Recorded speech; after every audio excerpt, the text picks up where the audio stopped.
Hey, it's Matt Lancidel. Welcome to my YouTube channel, Inspired to be Authentic, where I talk about everything authenticity. So, what gets in the way of you being authentic? What can you do to be more authentic? And I work predominantly with highly sensitive people, empaths, and gay men. So, today's topic, we are going to be talking about why a lot of highly sensitive people have the lone wolf syndrome.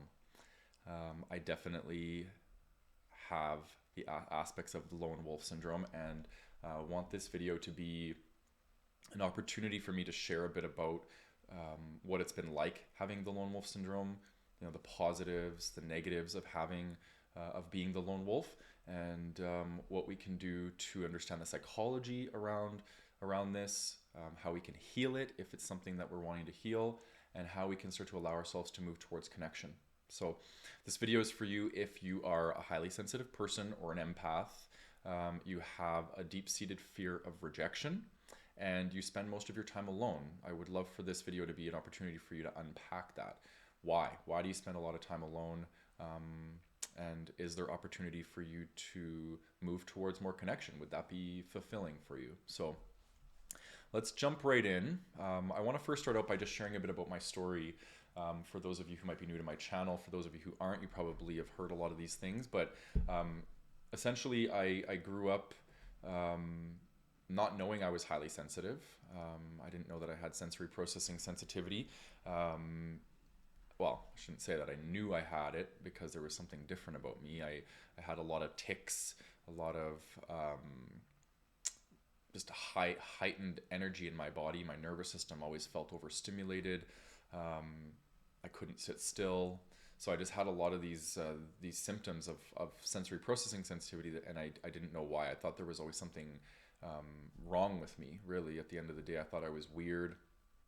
I didn't see this behavior in any of my friends. So I really quickly learned how to mask it and how to not show it. And that really just perpetuated it, made it worse. So I kind of went through a period of hiding and not being my authentic self. And it was about, in junior high school, I started to really feel different than other people. I was also struggling with being gay and feeling different in that area. And I had a hard time sharing my authentic self with people. That's really why my brand is Inspired to be Authentic, because my core wounding and my karma, a lot of my life has been around hiding who I am, people pleasing, these sorts of things, because I had this core belief deep down that I was defective, I was broken, there was something wrong with me. And I remember when I first started getting to a place where I felt a bit more comfortable sharing my authentic self. It was almost like this burning desire in me to connect with people, because I never really felt connected to. I always felt like people never got me or understood me because I wasn't really sharing my authentic self with them. So how can they get you? I was hiding a lot of who I really was. And so I was motivated by this really deep desire to connect with people, and but I hadn't resolved the deep fear underneath, which was a fear of rejection. I was terrified of sharing who I really authentically was and being rejected for that. And that really was the birthplace, that fear, the fear of rejection was the birthplace of the lone wolf for me. And I started to spend a lot of time by myself, and be able to be my authentic self when I was by myself. But then I noticed that I was still wearing masks with people in social situations. So the lone wolf for me felt easier. I think it felt easier for me to be alone and deal with loneliness than it did to risk experiencing rejection. So anyway, that's a little bit about my story. So I want to just talk a bit about the lone wolf, like what is it, and for me it was a protection mechanism, and it was me convincing myself that I would rather be alone than be around people and risk obviously being rejected or criticized or outcasted. I think that was a big fear of mine, being not fitting in with the tribe or with the pack. So I just made myself the lone wolf before other people could reject me, and so it was very much a protection thing for me. And I think that's the shadow side to it. I think the shadow side to the lone wolf is that we are terrified. We're motivated by fear, right? And the beneficial side to the lone wolf, because not everything about the lone wolf is bad. I think the lone wolf can actually be a really good thing, because there's also this really strong energy in me of I feel very comfortable being alone. I get overstimulated around people quite easily, and I feel people's energy really easily. So I can only be around people for so long. I am quite introverted by nature. So the lone wolf is very suiting for me. But what I wanted to work on is being able to heal the fear. I don't want to be controlled by fear anymore. And that was what it was, is I was tired of being afraid of rejection, and not putting myself in situations where I could have connection and love and appreciation. And I had these massive walls for most of my life. And, I realized that the walls were, they were keeping people out from hurting me, but they were also not letting people in that wanted to love me and care about me, right? We can't have selective walls that let in love and don't let in hurt, right? So I really wanted to work on being a bit more vulnerable, being a bit more open hearted, and allowing myself to move towards community so I could do some of the healing that needed to be done. So anyway, so that's kind of the different sides of the coin of being a lone wolf. Is that it can be beneficial, but it can also really hold us back and perpetuate a lot of loneliness. And well, life's not fun when there's a lot of loneliness, right? We're social creatures. We're meant to be around other people and in connection. So, but let's explore where this deep-seated fear of rejection comes from, because there's a lot of psychology here to unpack, and I want to share with you guys my own findings and insights around the psychology that I've experienced. So, most highly sensitive people, or empaths, or gay men, or any marginalized group or minority group, there's going to be typically some core wounding around belonging. Because if we feel like we're different, we feel like we're misunderstood, we feel like we're defective, broken, or flawed in some way, then we feel like we don't fit in. We feel like we don't belong. And this core wounding around not belonging, it can lead to something called attachment trauma. And attachment trauma is it's a really interesting type of trauma, and it's basically created by disconnection from attachment figures, from close friends, from anywhere where there's possible attachment. But mostly this comes from caregivers, from some sort of caregiver. And a lot of the stories that I hear in the coaching that I do with highly sensitive people is that their family system, there was a lot of shaming around their sensitivity. There was saying things like, you're too needy, you're too emotional, you're too sensitive, you're too dramatic. All these things were labels that were put on people. You're too shy. That's a big one that a lot of HSPs get. And we suddenly start to internalize this message that we're different, and that being different is somehow not okay. And this is what leads to this attachment trauma, is our caregivers, our brothers, sisters, whoever it might be, made us feel bad for being who we were, and we felt a form of disconnection from the family system, from a parent, from a brother, sister, whatever that might be, and that disconnection led to the attachment trauma. So it's really important to understand that the attachment trauma is caused by the disconnection, and that disconnection is where we start to play out the stories of we're not worthy of love, we're not worthy of belonging, and we easily slide into something like the lone wolf syndrome. Because if you think about trauma, when we experience trauma, there's always different types of responses that people have to trauma. And two very common responses to trauma, more specifically attachment trauma, is going to be hyper independence and social isolation.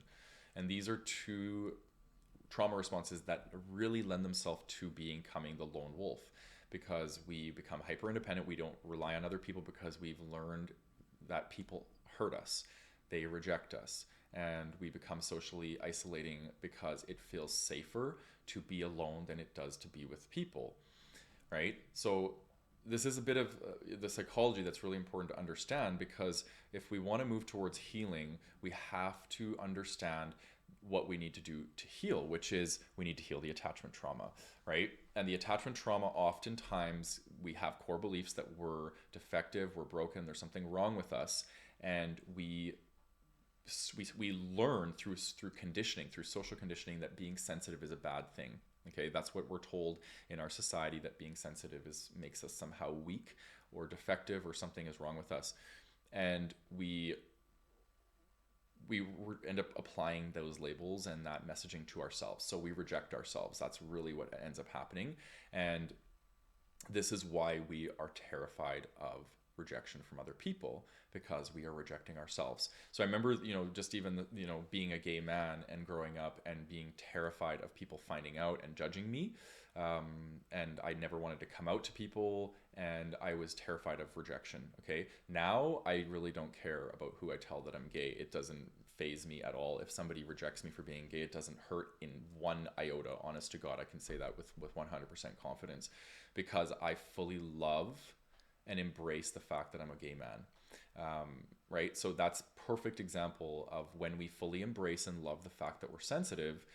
No one dissing our sensitivity can hurt us. So when somebody's rejecting us and we feel hurt by that, it's a sign that there's still work to be done within on learning how to love aspects of ourself that we have yet to learn to love, right? Which is our sensitivity. So the work here is to stop rejecting ourselves.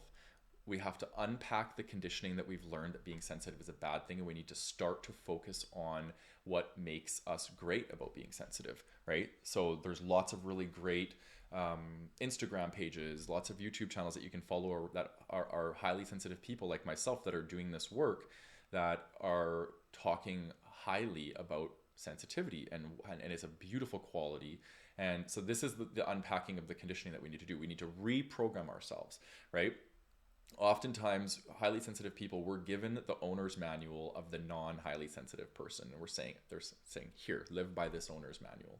And we're like, okay, well, let me try. And we try and it doesn't work. And then we suddenly feel shame and we feel like there's something wrong with us, but we're just been given the wrong owner's manual. So, the relearning of the conditioning is about how to unlearn who we're not. We're not an unhighly sensitive person. We are a highly sensitive person. So we have to learn that owner's manual. So how do we do that? Well, one of the best ways to start to reframe how you view your sensitivity is to be connected to other highly sensitive people. This is why I'm building community, because community is so essential to the healing process for highly sensitive people, because we need to make sure that we are seeing our trait being exhibited in other people, right? 15 to 20% of the world scores high on sensory processing sensitivity. That's huge. A lot of those people are probably denying it or hiding it, or they're not aware of it themselves because they're maybe dissociated, or they might be disconnected from themselves. But the trait and the science is legit, right? So 15 to 20% of people, that means that 1 in 5 people are highly sensitive. And if you start to connect with people and build a circle of highly sensitive people, you're more likely to accommodate your trait, okay, and start to embrace it and love it. So my encouragement to you is going to be to you got to take the risk, right? I always say you got to risk rejection for connection, because it's inevitable, right? You got to put yourself out there no matter what or who you're connecting with. There's an element of risk that we always take when it comes to social connection, right? But I want you to just set the intention to give yourself permission to let your lone wolf start to connect with the pack, because I promise you, this work for me, the healing came when I started to let myself belong to community.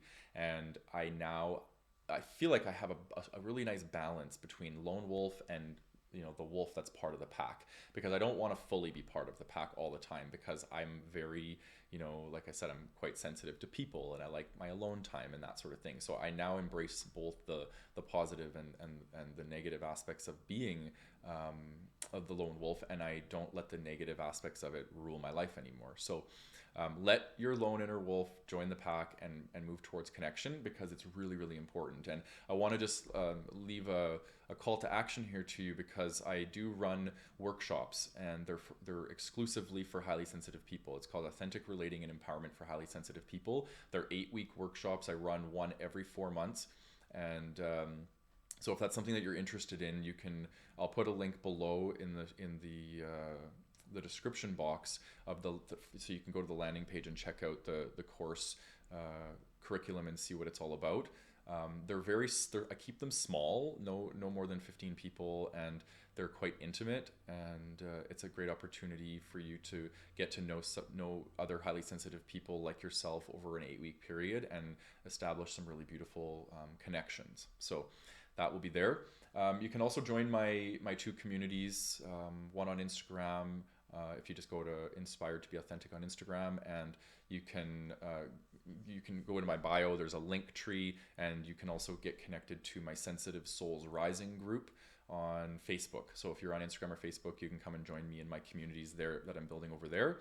So you can start connect to other highly sensitive people, because I promise you the lone wolf will feel a lot safer connecting with people who are like you, right? Like-minded people who understand your trait, and it's a game changer. So anyway, I'd love to hear from you. Like, what's your experience with being the lone wolf? I know a lot of you that follow my work probably can relate to this. So let me know in the comments below what your experience is with the lone wolf and how it shows up for you in your life. All right, thanks for tuning in for another video. Take care.